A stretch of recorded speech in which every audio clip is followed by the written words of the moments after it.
And so I don't know, like these totalizing, assuming we can totalize human behavior in any capacity, as long as it's speech. I pick my battles very carefully, and when I see something that's like an example was the Luigi assassination and how many people whatchamacallit, how many people supported the guy's assassination. That's scary to me. That's really scary. I mean, that shows that there's a serious problem in the underlying substrate, you can say. Now, if it's just kids who are doing that, yeah, okay, then I'm less worried. But if you got a big sliver of all of society who are like, yeah, happy that that assassination took place, that's a real problem. All right. Neil's pointing to real problems. I want to let everybody on screen know that Jacob is streaming this to other places. It's no longer in the bowels of the internet. We are live on a very popular YouTube and X channel. Jacob, what say you, sir? I don't know why you think my channel's so big. It's massive, huge. The one thing I will say is I'll probably stop streaming to mine pretty soon. So I put the link to your stream in my thing. So if you're watching, go over to McMo's stream, press subscribe and like, and you can see everybody commenting there. One thing that's been just repeating in my head for the past month almost, but certainly last couple of weeks, is the verse, sorry, I'm speaking in tongues to you, but I actually know it in Hebrew and not in English. Tov lachasot b'Hashem mivtoach bin divim. It is greater to trust in God than it is to trust in princes. And the important part of that for me is it doesn't say it's better than trusting in bad men or in normal men, princes. People that the Bible is referring to as princes, right? And I think a lot of times we forget that even the best of men are just people. And you can't do that binary thing of this is a good person, this is a bad person, right? Even the best of men, right? You still, they put on their pants one foot at a time. If someone who's Jewish points to a nuance, does that make it a Jewance? No, that's jouissance. It's French. Oh, that's jouissance. So that's what Luke's talking about. Jouissance. Okay. I understand. No, well said, Jacob. Thank you for stopping by. If you can't stay long, but if you can stay long, you're welcome to. Now I have a question. Why is it okay for you to say that, but it's not okay for somebody to do the salute thing? Because I have charisma. Because I have charisma, skill, social awareness, emotional intelligence. And I'm a shark for a living, so I know which jokes are appropriate and which ones aren't. I've also said the wrong joke many times, and I hate being disliked. I don't think there's anything wrong with the joke. My point is the ridiculousness around just the ridiculousness. That's all I'm trying to point to here. It's like, come on, guys. Phoebus, what did you put? What did you put up? What was the joke, Phoebus? Own up to it. You're crushing us with your moderation, McMo. You just got to let us fly. This is my channel, you know. I'm the dictator. I can have the conversation I want, you know. I know. I've got the power of the pulpit basically right now. But if you want a free flowing conversation, I'm okay with that too. I know McMo's bishop, so I can contact him after the stream. Good luck. I wanted to say, just the way maybe to reframe the whole thing is the question you should ask is the machine or the apparatus that tells me who I am supposed to hate or who I am supposed to be afraid of, is that system working properly? And has it been working and when did it start working reliably? Because it doesn't seem like it's worked reliably well in the past or whatever. I don't know. So when you get those feelings, maybe just think about who is wanting me to feel this way or whatever.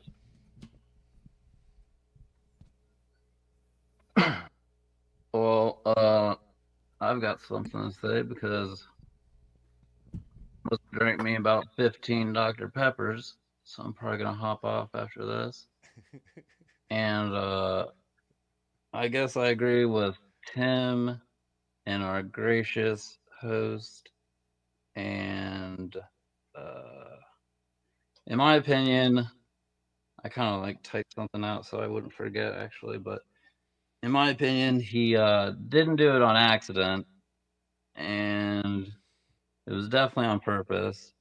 And when we waste our time and energy arguing over it in either direction, we are falling for the mind control, and our eyes are off the snitch. Later, guys. Thanks for joining, Joe. I thought that was pretty good. Pretty good take. I'm sorry I'm moderating Phlebas. It's also called hospitality. If Luke could do it this well, he would. You know. But Chad, I feel like you've got the most to say, so you should probably talk some more. I don't know what I want to say. All I know is like part of my experience is so I take great offense to being called racist, and people have done it, and I know that they're trolling, and I don't know what that means exactly, and it bothers the shit out of me. But part of it's probably true, and this is why. Like, I remember when I was 10 years old, we ended up taking a Greyhound bus from California to Wisconsin, and somewhere along the way there, we were at one of these Greyhound stations. I was with my mom and my brother. It was just her and my brother and myself. And she had to make a phone call on the payphone. This is back when there wasn't no cell phones. And she said, stand right here. Don't go anywhere. Stand right here with me. And we're standing there, and this dude, a black dude, is standing right outside the door of the Greyhound station, opens the door, and he says, hey, kid, come here. And so, like, that freaked me the hell out. That's one instance. Another instance is when I was 10 years old, later on that year, when we moved to Racine, we used to go to Skate Town, which is like a skating rink. And it was right around the corner from where we lived at the apartments. And it was just my younger brother and I walking back, donate to McMo, help my, yeah, okay. So we're walking back from the, see, it's okay for somebody to make fun of my racist, the things that have happened to me that were racist actions against me. It's okay for them to diminish my trauma, but I can't do it to you. So here's the thing. I'm walking back from the skate town with my younger brother, who's 2 years younger than me. And there's 10 kids across the street, all of them black, for no reason whatsoever, walked across the street and beat the shit out of me. As my brother, I told my brother to run away for no reason at all. And I'm not supposed to take notice when I see suspicious people of other color, and you can make fun of me for having race trauma. So am I a racist? I guess so. So like, that's real racism to me. All this bullshit that we're talking about over here is just bullshit. Like, can a white kid walk down the hood without getting his ass beat versus a black kid walking down a white neighborhood? Let's think about that for a second. Nobody wants to say that shit out loud. What's wrong with you guys? Let's stop bullshitting each other. So that's all I got to say about that. Can we have a guitar off now? Powerful word there, Chad. No, because I need to help you see what was going on. Okay. You saw my comments in the Ivan. I was talking about your story that was going on. No, I was calling back to McMo and I joking about donating to his stream to help my racism. This stream is beginning for 3 hours. Was a call back to a comment from an hour ago. So okay. I was not making fun of your racist trauma. But I'm an emotional bitch. I'm sorry. It's fine. if No apology is necessary. I do want people to comment on your story you just told, not just skip over it. So, McMo, may I? Please do, sir. So I think it's really important to realize that as human beings, whenever we try to hit the mark, we will miss the mark. We will sin.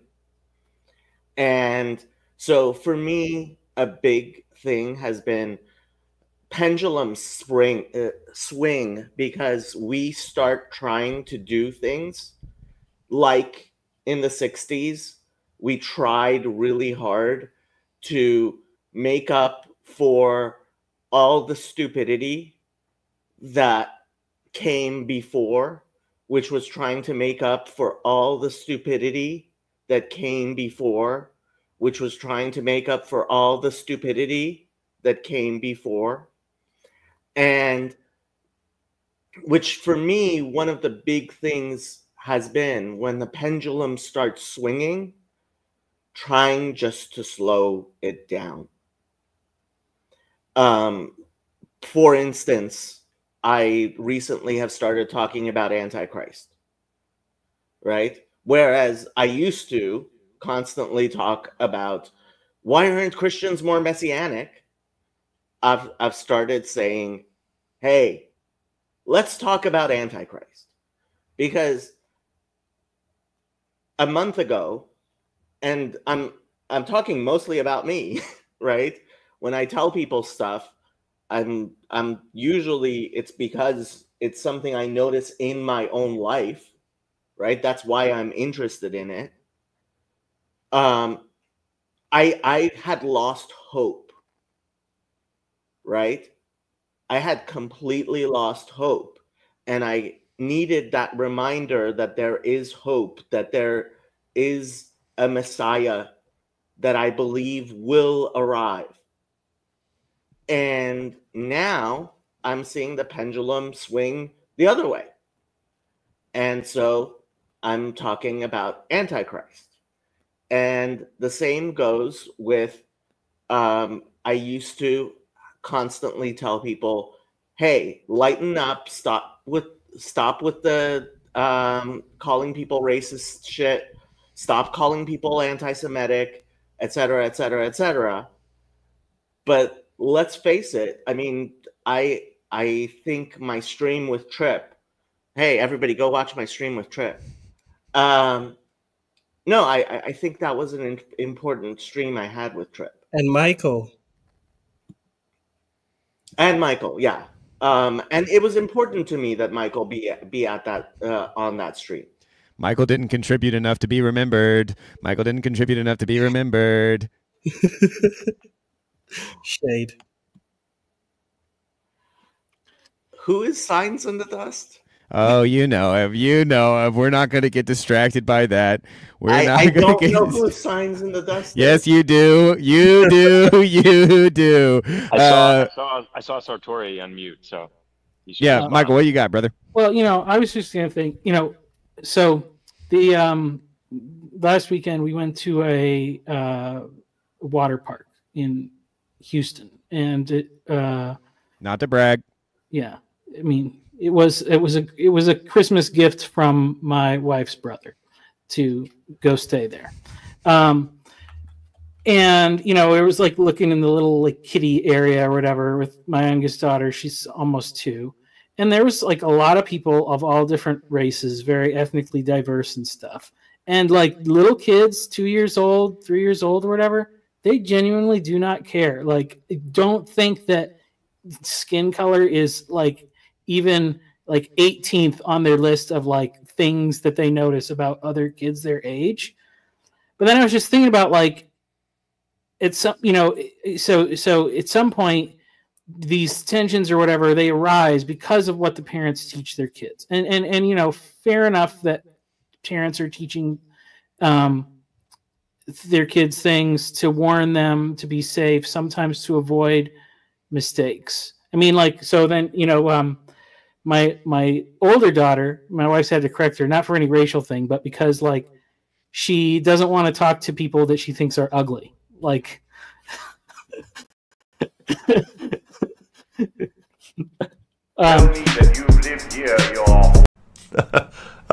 No, well, we don't do that. No. Yeah. So anyway, but I mean, you know, there is something to the fact of like sometimes it's like these things where it's like we need to remember these terrible things. And like I don't know, it's just something to wrestle with. It's like obviously there's a truth to that, but then sometimes are we making it worse by trying to like pass on these like historical injustices? Or you know, there's a way to do it the right way, and there's definitely a way to do it the wrong way. And it's like, and I felt like when we were kids. You know, the like MLK message of, you know, not to be judged by the color of your skin, but the content of your character. Like that was like, yes, all the children agreed. And then it started going like beyond that into this other like thing where it's like, I didn't feel weird talking to people that were of another race than me before, but now I'm worried I might say something that I had no intention of doing. That's, you know, because of my unconscious biases or something. Well, like, you know, I think that kind of, you know, it's low resolution, Martin Luther King neoliberal vision became axiomatic, I think, for a lot of us who grew up like that. That's not on the level like I think it's very difficult for people to see that that propaganda may have played a role in that view, that, you know, maybe the way that the textbooks are written is something to be looked at. But then also I think that like it's weird because it's not like that it's necessarily wrong in the sense that like the good people are the racists, like obviously not. But when it's such low resolution, like you were talking about earlier in terms of boomerality, I think that we do end up missing some of the nuance. And so like, and that's nothing to say of, you know, Chad's story and how the fact that I'm always going to want to point towards the individual and the fact that we all kind of, we get one go at this, and it's the God who knows the hairs on our heads that like can kind of put together the infinity of human experience. But with that said, Joe, you came back on cam. Also, Neil and Phlebas and Dan, you have not spoken in a while, so please feel free. I think Jacob nailed it, that we're in the back of a yo-yo where distinctives a long time ago, or, you know, previously held too much power, and then it became you cannot even notice any distinctives or else let's steer away from the racism. Let's just say like immigration. You're not allowed to say that an immigrant from Japan might be different from an immigrant from Russia, from et cetera, et cetera. Everything got flattened. And now we're back into a period where the generation right now is more comfortable noticing distinctives and joking about it and etc., which I think is healthy. And I think it scares some of the previous generations who were formed in a different era. And we're just all sort of trying to figure it out. And we're bouncing off the walls in either direction, kind of like what Jacob was saying.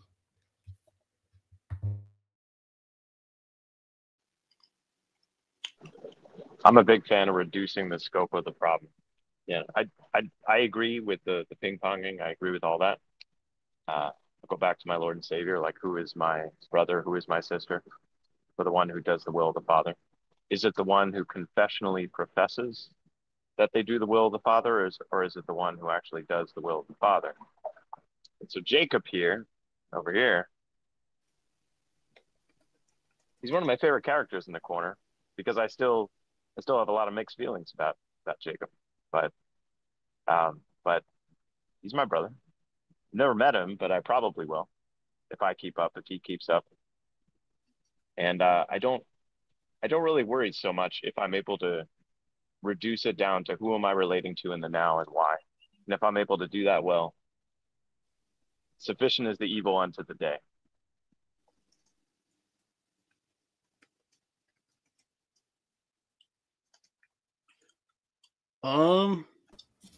I realized that I should have left because you said you weren't removing people, Captain, and I apologize for that. But I was listening, and I agree with Jacob, and the pendulum indeed swings, and it's an important thing to look at and pay attention to how it's swinging. That's about it.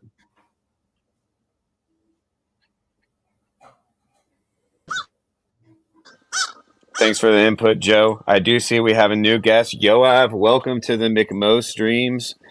Obviously, this is your first time here. I am a little uncomfortable with being Saturday and all. I don't want to cause a brother to stumble. But please, please, Yoav, what do you have to say, sir? You've been listening in? Saturday has gone here already. So we are safe.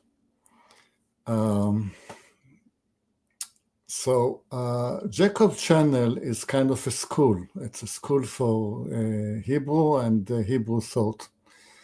And there is one class in which two learned gentlemen are discussing the writing of one of our sages. And they were reading just the other day his recommendation that you should seek the middle way. I mean, don't seek the extreme. Don't try to be too brave. Don't be too much of a coward. Seek the way of the middle. And Jacob seems to be following the advice and trying to manage the pendulum so it will rest in the middle. Who am I to contend that? But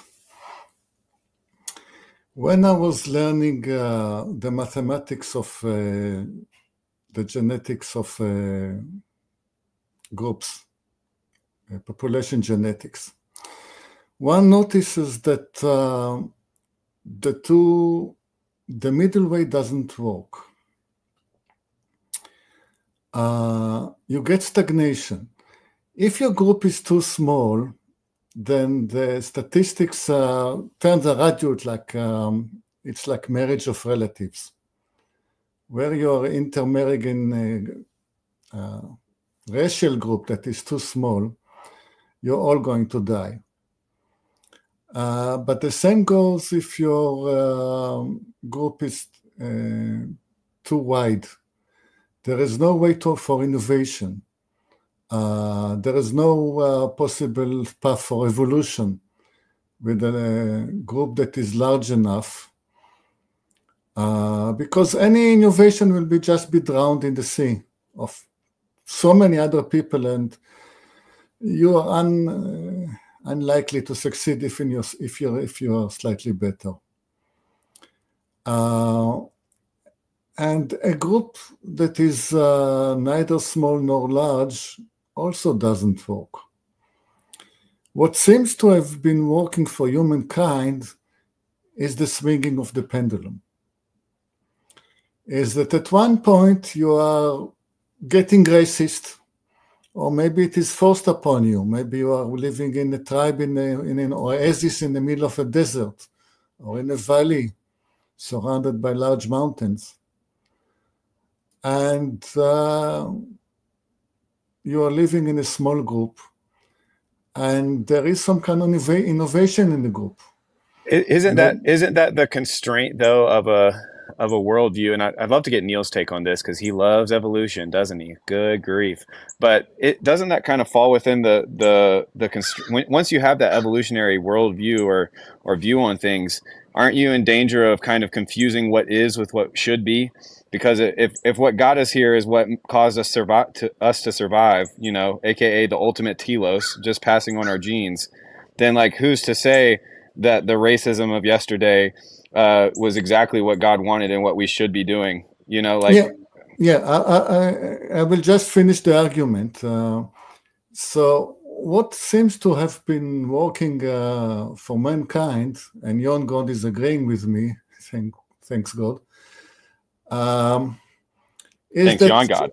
yes, that on occasion we have split into small groups, and then we have united together in a sort of a globalist merge, and then we split again, and when we united again, and the pendulum was swinging, and that was the way for progress.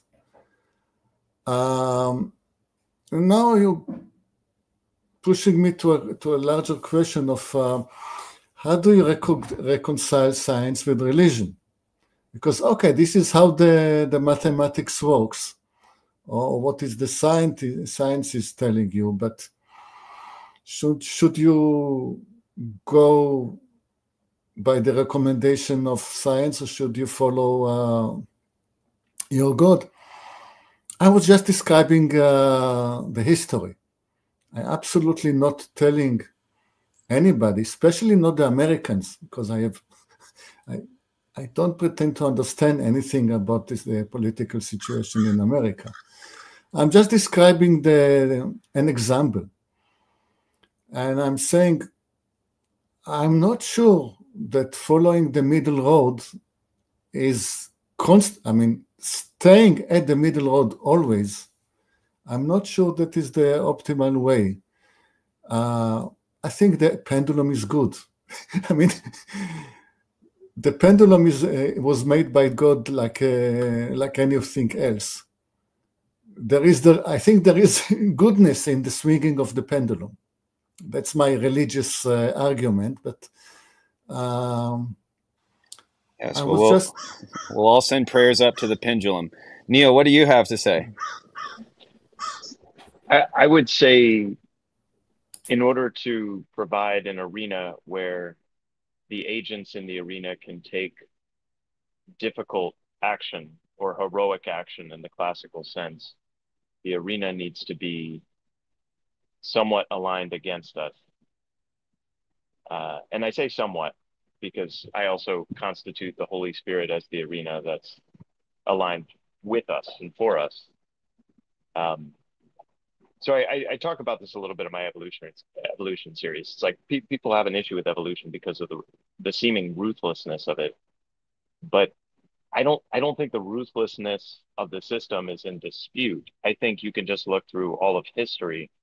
You know, you could believe that the world was created 10,000 years ago, and you still would reach the conclusion that the world is pretty ruthless as is, just looking at history. So you don't need evolution to get to the conclusion of a default ruthless world.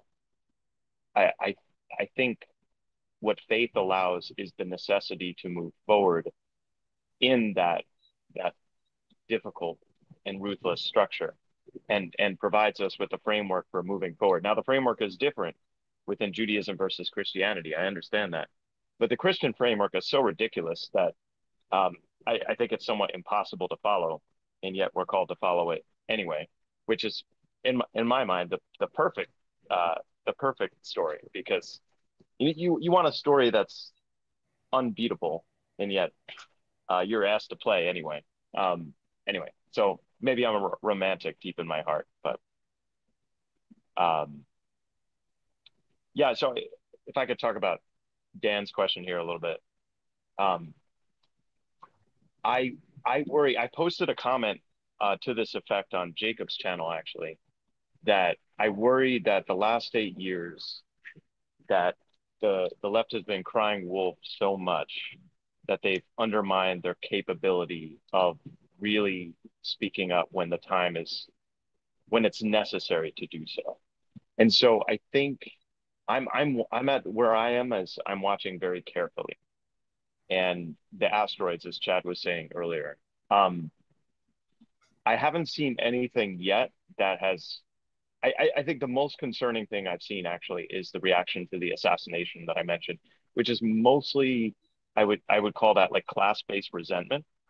And so what would really worry me is if we hit a major recession now with 20% unemployment.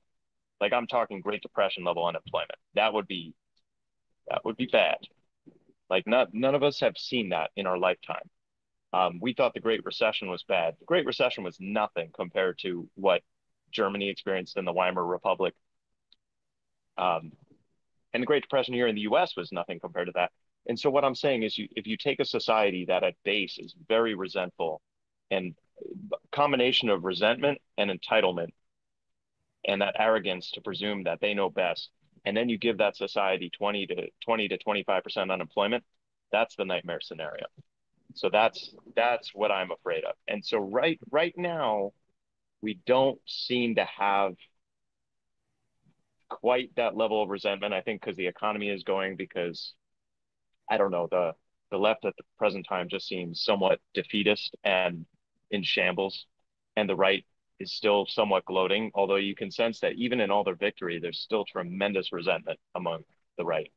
And so I do worry about these things. So it's like, how do we balance? How do we, as it currently stands, what I'm saying is I'm watching. I'm just watching, you know, and I think the best thing we can do is build fellowship and to build community and build trust. And because I don't pretend that I can play the arena. I just try to be the agent, you know what I mean, in my very limited scope. That's it. I'm just going to add a little note to what Yoav said, which is he was talking about Maimonides and how Maimonides says, follow the middle path. And then he says, except for. And I think that except for is really important. Jordan Peterson says you can tell if somebody is ideologically possessed when they have one answer to every situation. And if your answer to every single situation is the exact same thing, right? And frankly, I think a lot of it is this flat Jesus you sometimes see, right? When J.D. Vance spoke about Ordo Amoris, suddenly everybody came out with the Jesus who loves everybody. And it's like, oh, so you've cut out all the other parts of Jesus that's in the entire book. And people try to do that a lot. They try to take their Bible and take all the pieces. Thomas Jefferson literally did that. He just took out all the parts he didn't like, right? And if you think the Bible could be shorter, if you think you could abridge it and make it better, you just have a level of hubris that makes you dangerous to the point where I'm like, I don't want you around. Yeah, you wouldn't want to leave out like a whole testament, right? Winky face. Certainly not. No, a good word. Thank you. Want to make sure Dan and Joe, and I was going to say Michael, but he was gone. You know, and speaking of using the same answer for every problem, that boomerality thing, eventually it's going to run out of steam. You know, it can't be the problem with everything, you know. But Dan, Joe, what say you, either of you? I got something I was typing on a little bit. I hold little to no hope for J.D. Vance or any politician, but I also don't pay attention. It'd be boring if the pendulum didn't swing, but currently we're swinging in both directions at the same time, if you ask me. The swing of the pendulum has been weaponized against us. I don't think we can rest in the middle, but it's our job to lean at appropriate times, causing ripples as we spiral upwards. Hopefully. That's it. Okay. Well written. I liked it. Dan, what say you, sir? I don't think I have anything to say. I mean, I appreciate Neil's comments. In some kind of a weird way, what we're seeing, I've seen people melting. Like, I have friends who are like, you know, more left-leaning people who've just been totally losing their minds the last few weeks, and I feel bad for them. Like, I truly do. I pray for them, and it's weird to me because it seems like the leftward stuff in the last decade or so has been so extreme. It's like, did you not think at some point someone was going to say enough is enough? And so it's not that I'm not sympathetic to their emotions or whatever, but I'm like, you caused this. You know, you create the conditions for quote unquote strong men to rise up. It's inevitable. So I don't know. I'm conflicted. It's like, and now we're worried about going too far on the right. And I'm not saying it couldn't happen. It definitely could happen, but Well, it's still, yeah. Anyway, go ahead. Yeah. What's striking me now is I want Jacob. Maybe you could fill us in on how you're thinking of Antichrist. But it sounded like that was kind of what you were headed towards. And I see we have a small member joining us today. That's awesome. But yeah, I felt, because I listened to your Antichrist streams, or one or two of them or whatever. I don't know if you ever kind of were able to really explain what you meant by Antichrist, because obviously the Christian idea of Antichrist is quite different than what you would believe is actually true. But what do you see in that kind of symbol or that kind of idea that you were trying to point to? So, just to recap my story for people who don't spend thousands of hours listening to me babble, when I was young, I came back to the United States from Israel with my messianic hope. I don't know who's echoing, but it's really bothering me. McMo, I think it's you. Sorry.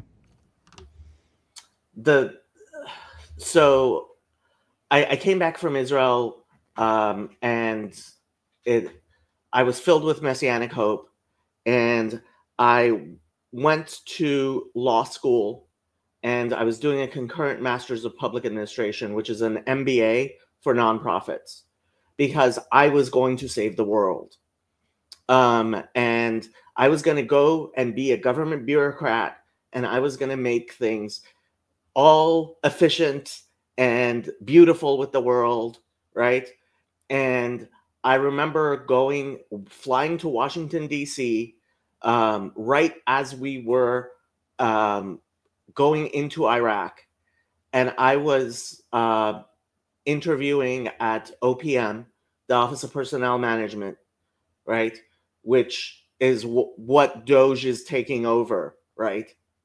And I was like, oh, we're going to take over Iraq, and the Middle East is going to be fixed, and I'm going to get a job at OPM, and I'm going to help fix the government, and the world's going to be perfect, right? And by the time I was about to graduate, I was so depressed. I was literally suicidal, and one of the contributing factors was I saw how much potential there was to help people, right? I was going to write this thesis that was going to save $10 billion a year just in California. And I knew that this bright idea that I had would never come to fruition. And I saw that, like, I was never going to contribute $10 billion to the world. And that was one of the things that made me really depressed. And when I look at the Doge Boys, like these young men who I have so much envy. Like, if I could fly to Washington, D.C., and sleep on a cot with them over the weekend and help them, I don't care if I was the guy who was getting them coffee, I would, right? And that's really exciting to me. But what I have learned, and what I think is the wisdom that maturity teaches me, is stop with the pendulum swings as much, right? Don't get your hopes up too high. And if you want to send Jacob to DC to work with the Doge Boys, donate to Ko-Fi, ko-fi.com/McMoSav. Find my Ko-Fi and donate to me. We'll get Jacob to DC to hang out with those Doge Boys. Michael, you're back. Have you been listening this whole time, or did you have to step away and so you don't know where we're at? I heard everything. Well, since Jacob didn't want to answer my question about what the hell he could possibly be talking about with Antichrist, seeing as how he doesn't even believe in the first one, maybe somebody else can talk about what they think about Antichrist. Well, Jacob, I think it's a little bold to use that word when there have been tons of let's say flattenings of governments, both externally and internally throughout history. I think even within the history of the Roman Empire, you had Marcus Aurelius did a similar thing, I believe.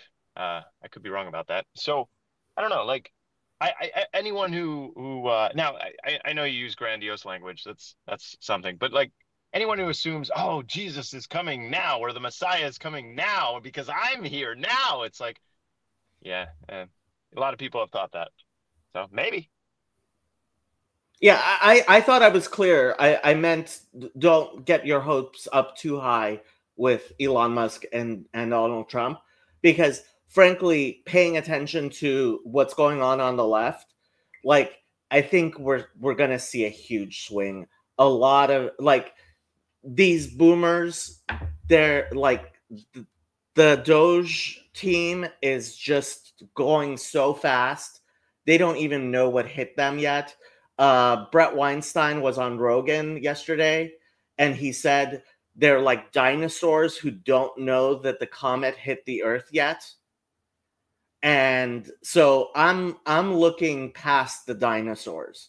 Like I don't know if you guys saw the videos of Maxine Waters and Chuck Schumer trying to stage a viral moment, and everybody was just cringing at them. Like, we're in a different world. I don't think most people have noticed. Yeah, if you thought boomerality was bad, just wait till it comes after. Zoomerality, oh my God.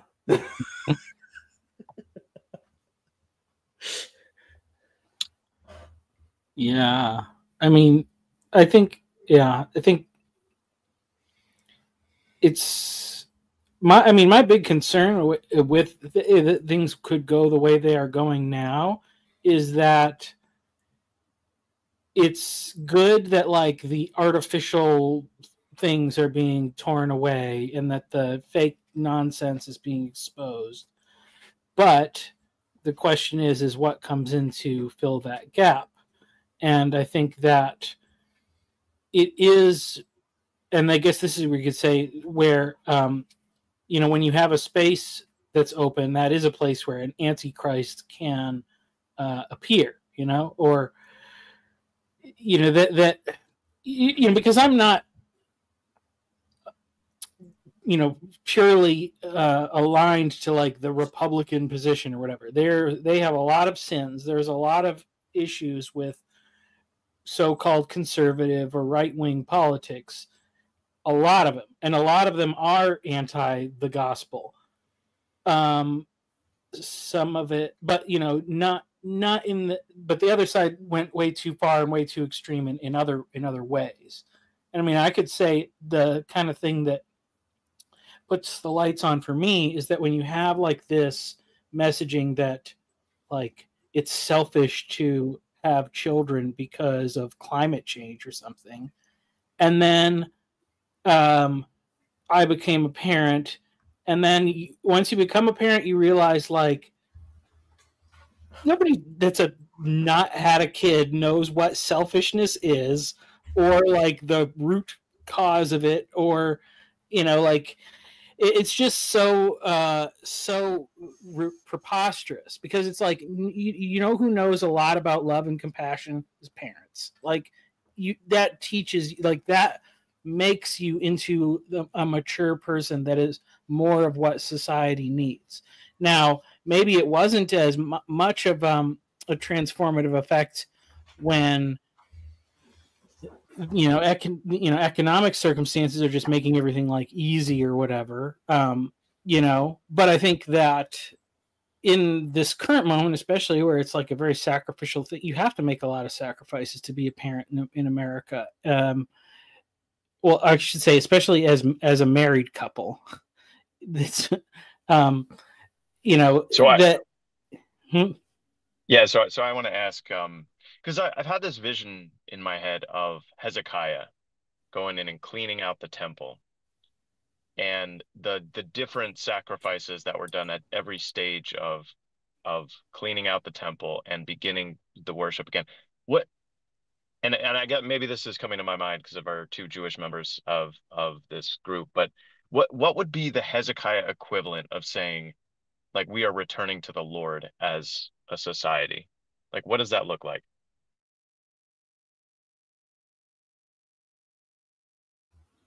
Well, I think you pointed to something really beautiful and important, which was the many days of consecrating sacrifice, right?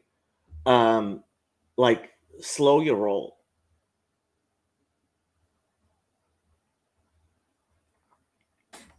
I would like to add here. There is a lot of mistrust of Elon Musk, and I don't know the man, and I don't want to dispel any of your mistrust in him. But let's say that he was there in the TLC, he was here in the TLC with us. Let's assume that he was one of the faces on our screen. And we got a little bit to talk with him and to know a little bit about his family and his aspirations and his troubles in life. It would have increased our trust in him no end.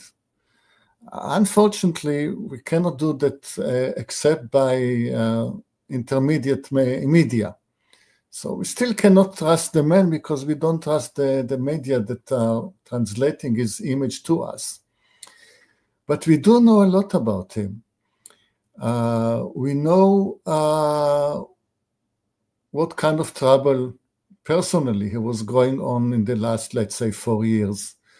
What kind of family trouble he might have. What was the influence of various pandemics on him. We know of his aspirations. We know that he has this mania of wanting to go to Mars. We can paint the picture of a man as a man. And I'm cool with the picture that I have in my mind for the media that I watch. I'm cool with the man as a person.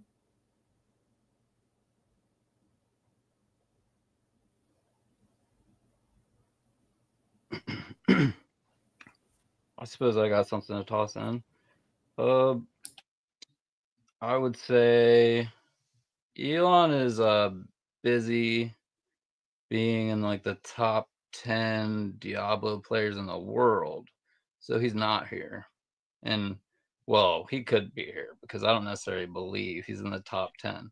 But if you were to believe what we know about him, then you would believe that because that's what everyone believes. So if you believe that he's in the top 10 Diablo players in the world and still doing all of these things, I'll see you on Mars, my friend. And I think the Antichrist is fractal, like everything else around this place. And so it's in each man's heart and all the way up. It's always happening in each choice that we make all the way up. So like on every level, including our government's egregores and whatnot. And that's about that. I thought that was excellently said. I did want to bring up Lynn's comment and say that, yes, we would prefer a war criminal who could remember the crimes so that we could feel justified in punishing him. But unfortunately, I feel like we need to take it easy on Uncle Joe. Neil, you have thoughts on Elon being ranked in doom? Yeah, I have a lot of mixed emotions about Elon. Mostly it's like I just wish he was a more classically virtuous human being. Um, but there's a part of me that the classical virtuous human being cannot change structures to the speed or the efficiency that Elon is doing. And even in thinking that and saying that, I feel the temptation of let's say left brain, like it's Luciferian somewhat, in that's the temptation that like we have a high enough intellect, if we just have enough power, we can fix everything. And so I recognize that absolute temptation. And could it be the kind of thing where Elon intends this for? I have no doubt that Elon has the good of the country in his heart and mind. I have no doubt of that. Like I have no doubt that he actually cares about the country. But the problem is that I think he wants to make the country in his image of what he thinks America should stand for. And I'm not convinced he might be sacrificing the long-term game of America for the short-term game of America. And so I have a lot of mixed emotions about I don't know. I genuinely don't know. Um, I don't trust him. There's a number of reasons I don't trust him. One is that, he basically lied about the gamer thing. But like a person who lies in small things will lie in big things. And I think that's more of a facet of his character, that if he thinks the lie will get him, if he it's like an ends justifies the means sort of thing. Like if it will get, did that lie get him some gamer votes for Donald Trump? It's like probably during that Joe Rogan um, discussion. And then it wasn't verified until after the election that obviously he couldn't have spent hundreds of hours leveling a character when he's running like 6 businesses. So I have many mixed emotions. Uh, is it a situation like yeah, I guess I'll leave it at that. Michael, is Elon a tent builder, or is he kind of desecrating the temple? I think he's trying to create. Okay, first of all, I gotta say, the desire to go to Mars is a very autistic frustration with living with a bunch of people that don't make sense. Like that makes a lot of sense to me. I think, and I think that's but that's a extreme example of the greater frustration that I think when you talk about like the effects of the of the arena or whatever, the like the autistic person is somebody that gets really is really powerfully affected by that. There is this sort of gullibility that comes with that, and I think that and also an intense desire for like fairness, and so I think I'm all for him clearing out all of this stuff that basically it was all games that was being used by certain people against other people or for their own benefit or whatever. And I think he's just trying to create a level playing field. Like I don't think he's trying to like funnel all of like the government power into his projects. I think he's trying to get rid of all the stupid stuff that is in the way of him doing what he wants, which is also in the way of a lot of other people doing good things that they want to do. And some people that want to do bad things probably too, But like that's the thing. It's just that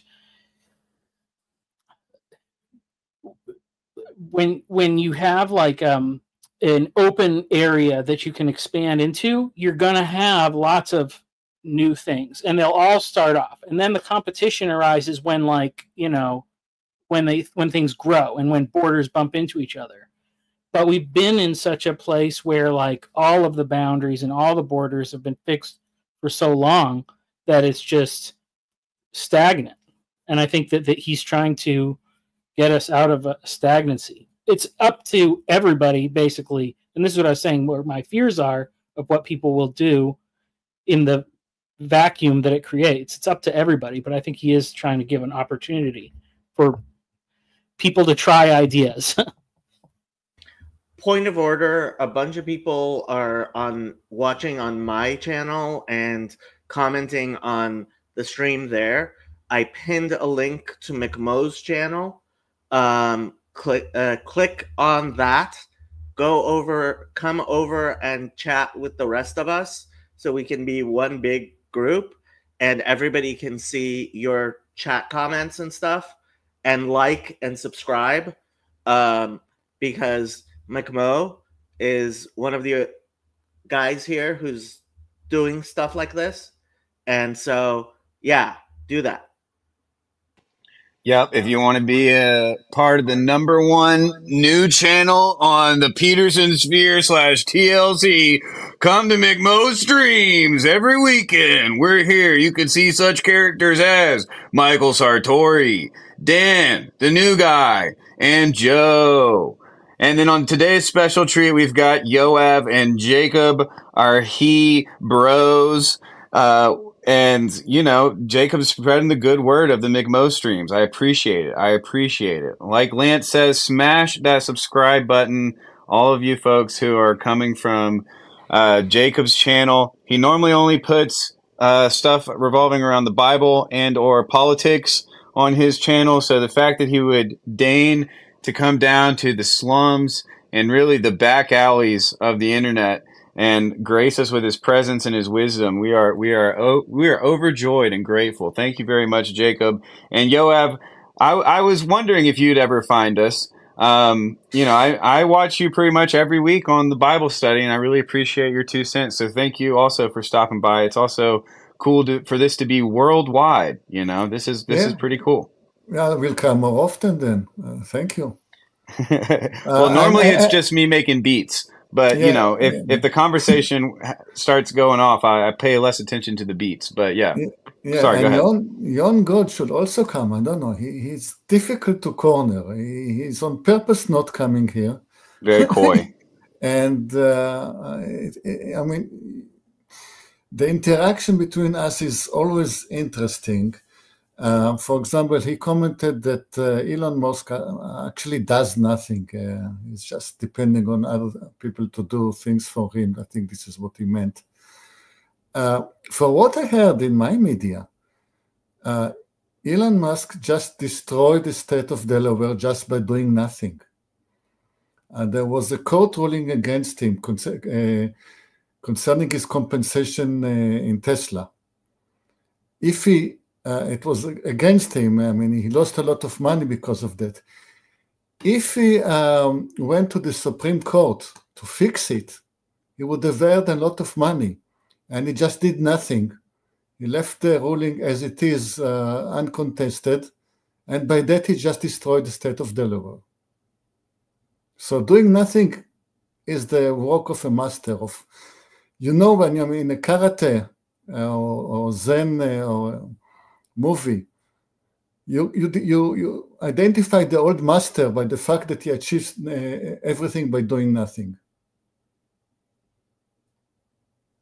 I think the news of Delaware's demise is a little overrated, and I also think the possibility of winning it by trying to any harder is also overrated. But yeah, I like AOC put out a video where she talked about how dumb Elon Musk is. And look, the postmodernists have something really, really wrong, which is just because like Donald Trump isn't convincing everyone Elon Smart is smart by just saying it, and just by saying it, like, there is such a thing as actually doing things in the real world, and the real world actually responding to what you do. I like, the world actually exists. So, like, stop.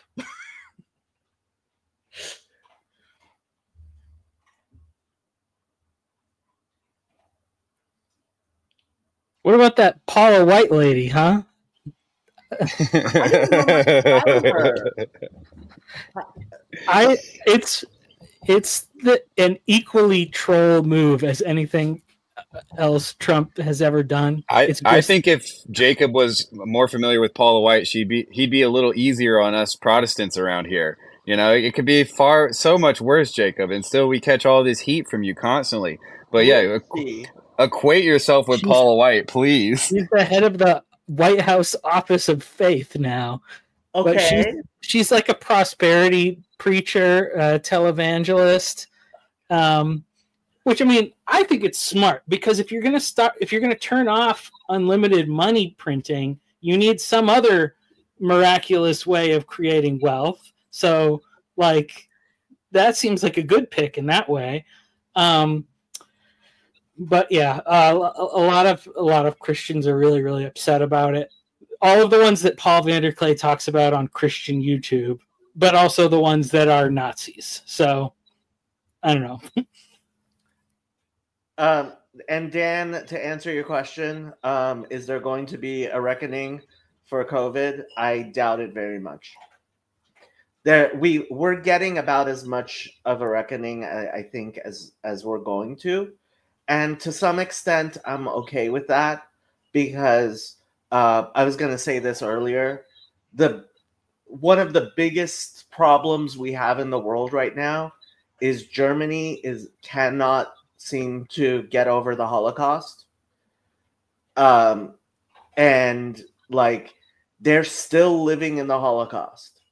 And it's like, dude, if I as a Jew have to do the as a Jew thing, please, for the love of God, Germany, like, get over the Holocaust.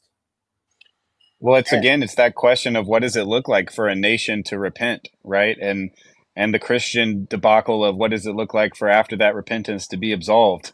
You know, that seems to be at the heart of what you're talking about. Very much so. Dan, did that answer your question? I mean, in terms of COVID reckoning, you know, I'm pro reparations in this regard. I'd love to be, you know, reparated for damages. That would be amazing. You know, the postmoderns aren't wrong about aren't right about everything, but they're not wrong about everything either. You know, I'd love a nice little government paycheck.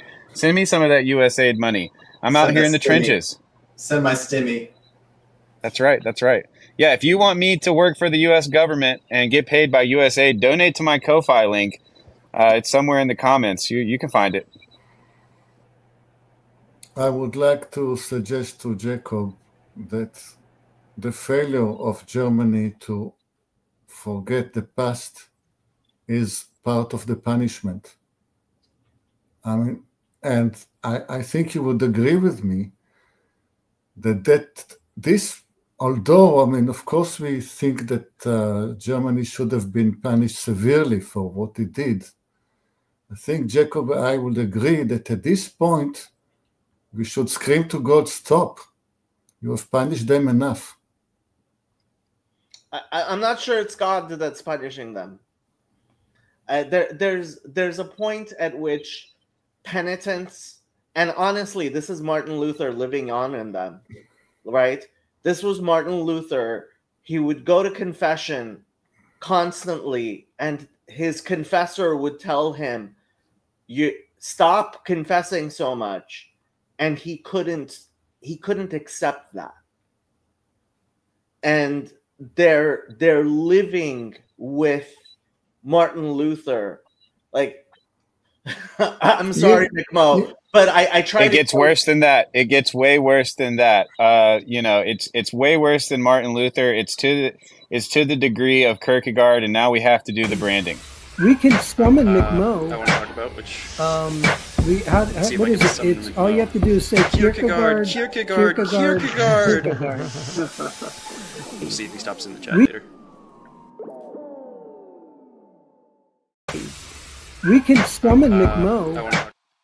So it's and the reason to bring up Kierkegaard is not just Luther. I would say it's more so Hegel, right? It's that you figure out this giant system that explains the world, and then you proceed to rebel against that for the reasons of like romanticism, and then you've got this type of nationalism that not only offers to kind of bring to bear the best of a complete philosophy of life, a la Heidegger, but then you also kind of somehow integrate this Übermensch and this kind of valor of the strong man. And so the temptation there seems obvious, but I think that the real problem, I guess, in terms of the German, which I have no idea what Germany's actually like, but in regards to repentance, I do think that kind of, you could call it Lutheran, but I think it's probably just more of a Christian type of sin consciousness that tempts you away from the redeeming work of Christ. And maybe to put that in a Jewish frame, it would be like somebody the day after the Day of Atonement, basically feeling like they weren't going to be forgiven by God or something like that is probably the best I could do. But I think that it's easy to demonize neuroticism, but usually there comes a point where it flips from neuroticism into narcissism, and then the actions that follow that are almost always disastrous. I don't know. What is that? How's that sitting with you guys?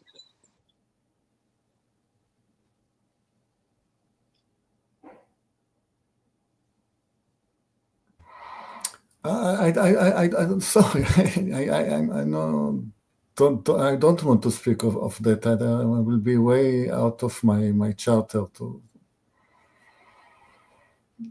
I'm just a color engineer. I don't know much about Kierkegaard and Heidegger. I do. That's it. Agree. You're kicked off. I do agree that the Hegelian dialectic. I was actually really impressed to see Curtis Yarvin apologizing over the past week. I didn't think he would be able to do it because I have been saying for a long time, and Matthew keeps on getting on my case, that Curtis Yarvin is in fact woke right, is a Hegelian, believes in the material dialectic, and because he thought he could predict what the future is going to be like. And I'm glad to see that now he recognizes he couldn't. I didn't think he would be able to do that. There's a lot of us who think we can predict the future. Hopefully, I'm not one of those people, but I try to predict the future. So what can I say? Yeah, it's very tempting. It's very tempting to say, tomorrow we will go go to such a place and do such and such. But we should say, Lord willing, we go and do such and such and all of that. We lost Michael. I was like, the number decreased. Dan, you've been active, somehow impressing Yon God that you can comment in both YouTube hive minds. That's one of the perks of being on screen, Yon God, is that you can kind of dispense your message to the masses. You're having a grand old time just hopping little ponds and playing in different sandboxes. But until you've learned to click the StreamYard link, you will yet to have access to all of the possible ways of trolling everyone. So, another plea to get atop the fourth wall and come play. But Dan, you've been quiet. You've added a lot to the hive mind. What are you thinking, brother? I should probably get going, but I really appreciate you guys having the conversation. McMo, your delay is formidable, sir. Yeah, you're echoing and it's killing us. Yep, that's the plan. I was trying to kick you guys, make it so you guys would all leave. I've been doing this for 4.5 hours, and you guys aren't getting the message. Good grief. It's only when me and Fatarecci talk. What's up with that? You're trying to get me frustrated. Yep. All right, guys. It's But mind control.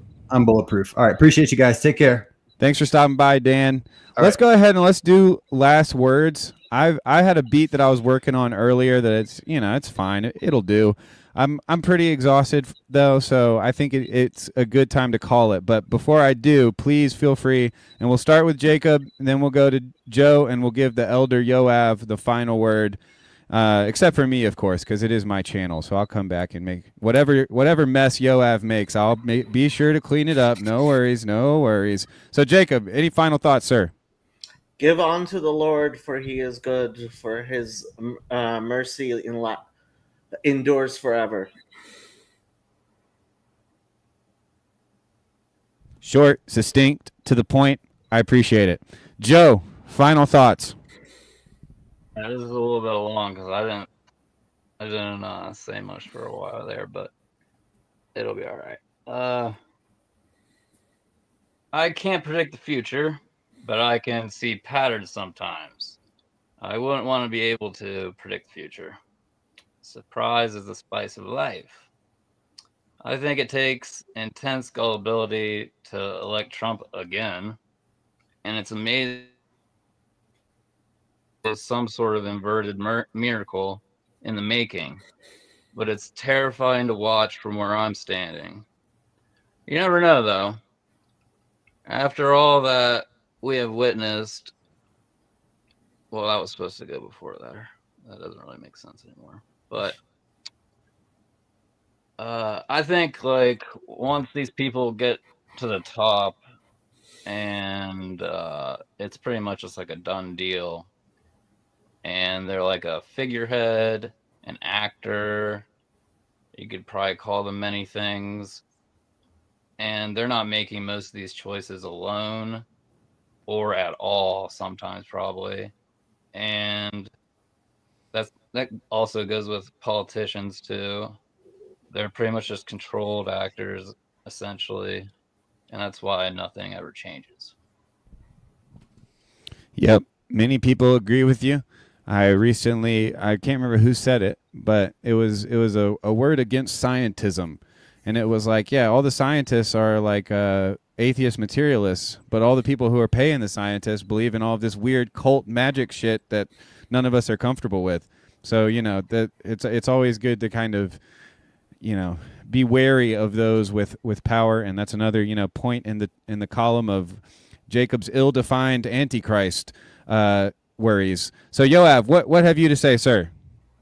Elon Musk has children. He wants the best for his children. He wants the future for the children. He's smart, and this smart man thinks, he may not be wrong, that we have no future. The only future possible for us is going to Mars. And us boomers have blown the chance we had to go for Mars.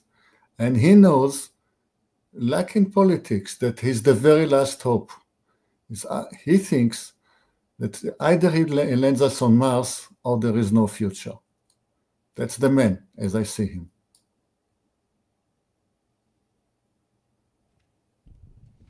All right. So Elon Musk is basically, well, it's no need to repeat it. It's what you just said. Well, with that, everybody, thanks for stopping by. I'm going to remove everybody one by one here. Remove. And Andrew, sorry you couldn't come on, but you can't. By the time I saw you, it was already, I was already closing it down. So, it's going to take a little while for this to bounce, so I'll play a little branding and maybe then some McMo radio. Feel free to stick around if you like hearing weird beats.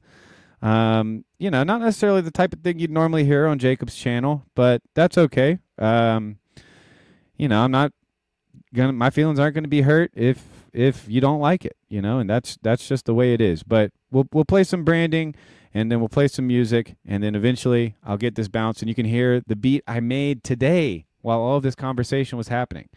So stick around for that, and thanks for joining, everyone. Bye-bye. Midwestuary 2025, August 22nd through the 24th, in Elmhurst, Illinois. A weekend you won't want to miss, with special guests Cale Zeldin, Paul Vanderklay, Rod Dreher, Elizabeth Oldfield, John Vervaeke, and Jonathan Pajot. Midwestuary 2025, the Fellowship of the Spirit. Stay tuned for more details. Visit us at midwestuary.com for ongoing updates.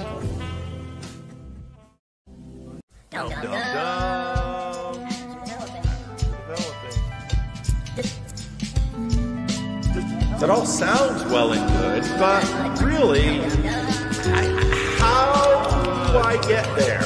Okay, you said this whole beautiful thing, and I know many of you, especially out there on the YouTube channel, are going to say, you know, I have problems believing this stuff. Yeah, I get it. I get it. The thing is, a lot of people who say I have problems believing this stuff think that the way to answer those problems is by theory. And generally speaking, no.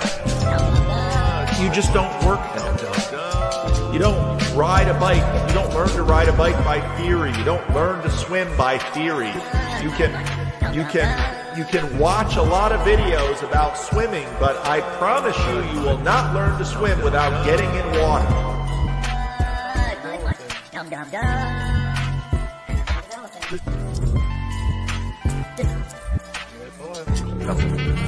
See, like when you guys make the premiere of the branding, I can see it being 2.5 minutes. But normally I need like a minute or 30-second size clips. So, you know, do your fancy premiere, but then also give me the...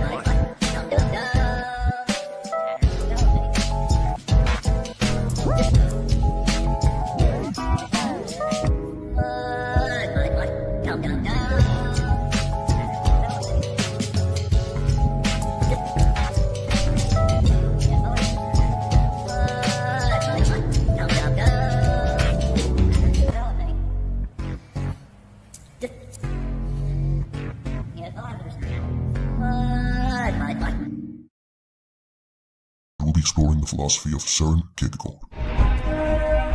Let's see if I can summon McMo. Kierkegaard, Kierkegaard, Kierkegaard! You can summon McMo. All you have to do is say Kierkegaard, Kierkegaard, Kierkegaard. Talk about Kierkegaard. So. Søren Kierkegaard was a brilliant, gloomy, anxiety-ridden, often hilarious Danish 19th century philosopher. Kierkegaard's philosophy is a reaction to the Hegelian synthesis. What makes Kierkegaard a precursor to existentialism is that he holds the view that there is no criterion for making this decision. In other words, he faces us with the grim, the horrifying reality of criterionless choice. Make a decision. You have no standards upon which to make a decision. Good luck. Well, we're going to talk a lot about what Kierkegaard means when he's saying that today, but I really like him. I find him really fascinating. He's certainly one of the funniest, and he has a thoroughly morbid sense of humor. There's so few philosophers with a good sense of humor. Kierkegaard is one of them. So, and you also have no choice about whether you make the decision or not. You must decide. Best of luck. So Kierkegaard leaves us adrift. He cuts us off from our moorings to rationality because he says there is no possible rational decision procedure which could give you grounds for choosing the moral or the aesthetic life. If you want to say that you develop some rational theory which shows you that only the rational life is the good one, you're presupposing what you are trying to prove. If you didn't presuppose that rationality would be our guide, then what would you say? Thomas Aquinas wouldn't call you virtuous for staying up all night tracking glacial levels in Greenland, but for many philosophers, including Kierkegaard, anxiety is a foundational human experience. Nothing. The vast silence of human existence becomes very, very clear when Kierkegaard begins to meditate and think deeply about the choices that human beings must, by virtue of the human condition, make. I'm anxious, and I'm not alone. For example, you guys ever think that some of your friends are only so friends with you because they've been friends with you and actually don't like you, and protect my back, and they talk about why they don't like you and everything to do with them? You're just thinking like, am I actually have friends? Søren Kierkegaard is best known as the father of existentialism. Is there a mood that expresses the human condition more than any other? For Søren Kierkegaard, that mood is indeed anxiety. By Søren Kierkegaard. Søren Kierkegaard was a Danish philosopher, logician, poet, social critic, and religious author. For Søren Kierkegaard, whose Kierkegaard's philosophy is very theistic, and more specifically, very Christian. So much so that he might well be considered more of a Christian theologian than a philosopher. But to understand both Pascal and Kierkegaard, we also need to focus on a more concrete issue than the issue of reason. We need to focus on the issue that was the central issue for both Pascal and Kierkegaard, which was Jesus Christ himself. Very few establishment scholars of either Pascal or Kierkegaard today dare to do that. They either ignore or patronize that focus and that center. Thus, they radically misunderstand both of these two philosophers. They were existentialist Christians, not Christian existentialists. For both, Christ was not an adjective but a noun. So we've got ourselves into a really stupid corner. Right now, that goes without saying, with McMo. We'll be exploring the philosophy of Søren Kierkegaard. Let's see if I can summon...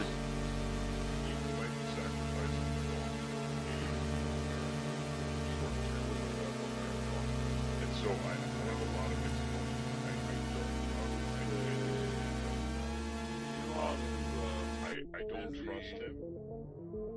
There's a number of reasons I don't trust him. One is that, you know, he basically lied about the gamer thing. And like a person lies, he could be lied I think that's more of a, if you were to believe what we know about now, that if things would lie about get him, if he, it's hard to say the ends justifies the means. Like you get it, look at did that right, give him some and still doing all these things. Probably during this discussion, and then it wasn't verified until after the election. I think that Antichrist is fractal. Hundreds of hours like everything else around this place. And so each man's heart. Uh-oh, folks. I fear the volume may be too low. Sorry to bust your eardrums there. I may have made a mistake. So we'll listen to last week's, and then we'll hit you again.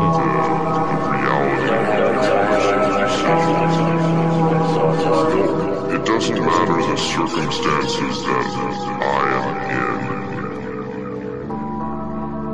No matter the circumstances, I can still choose to be born.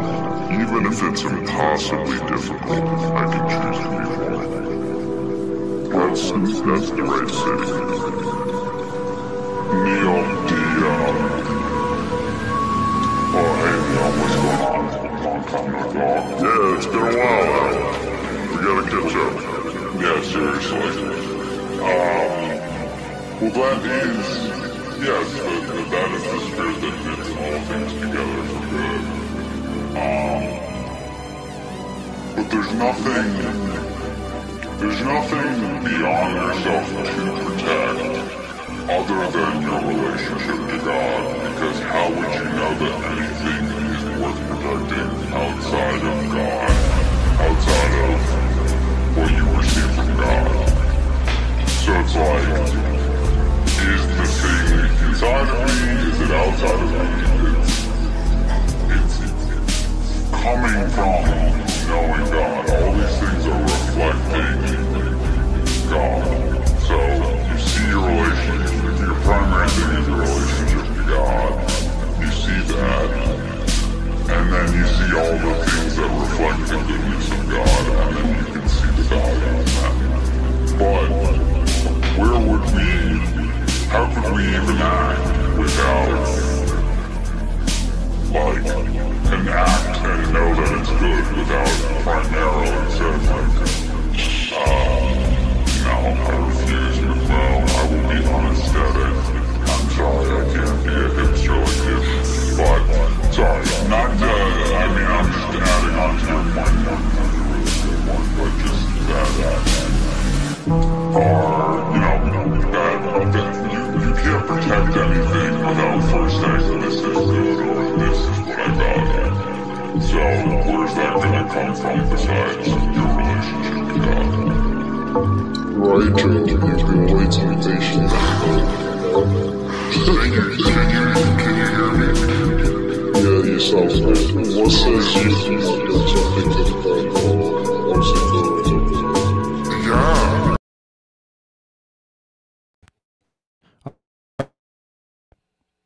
It uploaded. This one should be a little louder.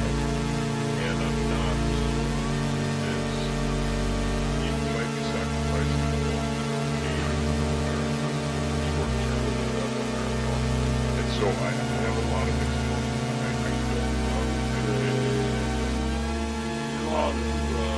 I don't trust him. There's a number of reasons I don't trust him. One is that, you know, he basically lied about the gamer thing. And like a person lies, he could be lying on these things. And I think that's more of a, if you were to believe what we know about now, that if things would lie about get him, it's hard to say the ends justifies the means. Like you get it, look at did that right, give him some and still doing all these things. Probably during this discussion, and then it wasn't verified until after the election. I think that Antichrist is fractal. Hundreds of hours like everything else around this place.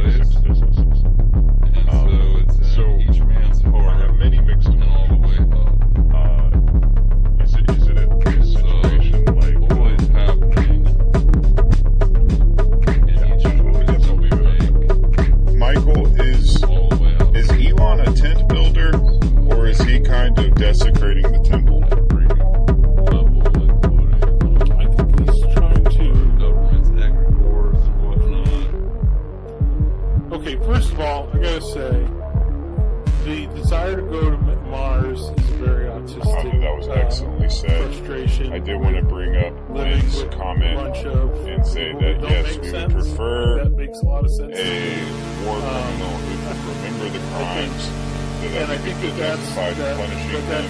But unfortunately, I feel like we need to take it easy on Uncle Joe. Neil, you have thoughts on Elon being ranked in Doom? The arena or whatever. Yeah. I have a lot of mixed emotions about Elon. The autistic person is the one is somebody that gets really is really powerfully affected. But there is this sort of gullibility that comes with that. And I think that, and also an intense desire for the efficiency is doing anything and thinking and saying that. So I think I'm all for clearing out all of this stuff that basically Luciferian somewhat, and that's the it was all games that was being used by certain people against other people or for their own benefit or whatever. And I think he's just trying to create a level playing field. Like, I don't think he's trying to could it be the kind of thing where Elon intends this, funnel all of like the government power into his projects? I think he's trying to get rid of all the stupid stuff that is in the way of him doing what he wants. But the problem is which is also in the way of a lot of other people doing great things in his image, and some people that want to do bad things too, But like that.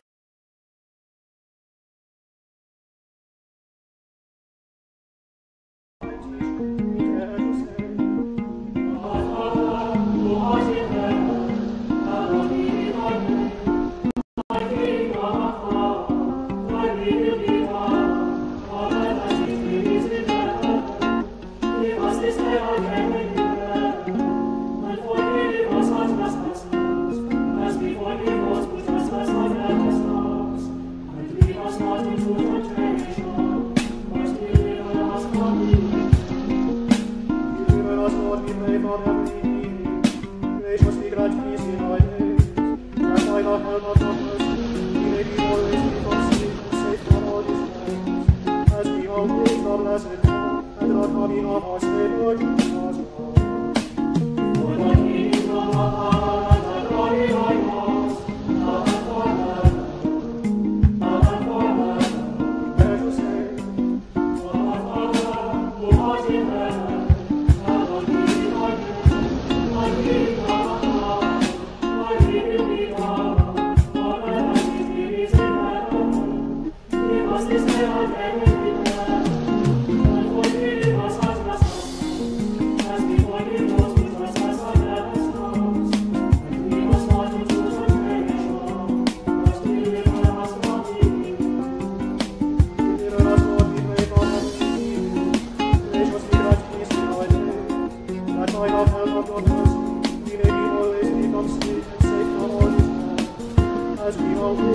and the coming of our Savior Jesus Christ.